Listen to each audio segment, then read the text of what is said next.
Here is the final output అయితే reveal చేసేస్తున్నాను. So, fabric sourcing అయితే అయిపోయింది కదా! ఇంకా తర్వాత ఫ్యాబ్రిక్‌ని నెక్స్ట్ డైయింగ్‌కే ఇచ్చేస్తాం కాబట్టి నేను కూడా డైయింగ్ దగ్గర ఇచ్చేసాననమాట. ఆ రోజు ఫుల్ వర్షం పడుతుంది. ఎంత వర్షం పడుతున్నా కూడా మనల్నయితే ఇలాంటి వర్క్ నుంచి ఆపలేదనమాట. బికాజ్ ఇది నాకు చాలా ఇంట్రెస్ట్ కూడా. అందుకని చెప్పేసి నేను వర్షంలో కూడా ఫ్యాబ్రిక్ డై చేపించుకొని ఇంటికైతే తీసుకొచ్చేసాను ఆరబెట్టుకోవడానికి. సో, ఎగ్జాక్ట్ కలర్ వచ్చేంతవరకు నేనైతే కాంప్రమైజ్ అవ్వను. డైయింగ్ విషయంలో నేనే దగ్గరుండి చేయించుకుంటాననమాట. ఇంకా ఆ తర్వాత అయితే మగ్గం వర్క్ అంతా అయిపోయింది.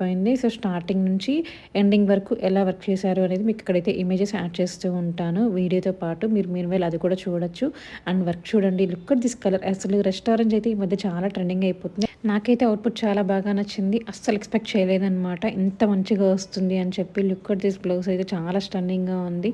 అండ్ లెహెంగా కూడా ఇలాగ చిన్న చిన్న ప్లీట్స్‌తో అండ్ పైనొచ్చిన బార్డర్‌ని, కిందొచ్చిన బార్డర్‌ని కొంచెం గ్యాప్ ఇచ్చి అలా ఎలివేట్ చేశాననమాట లెహెంగాకి కూడా. సో, రిఫరెన్స్ పిక్చర్స్ అయితే ఇక్కడ యాడ్ చేస్తున్నాను. ఫైనల్ అవుట్‌పుట్ ఎలా ఉంది అనేది నాకైతే చాలా బాగా నచ్చింది. మీకెలా అనిపించింది పక్కా let me know comment section. అలాగే ఫస్ట్ టైమ్ చూసిన లైక్ అండ్ సబ్స్క్రైబ్.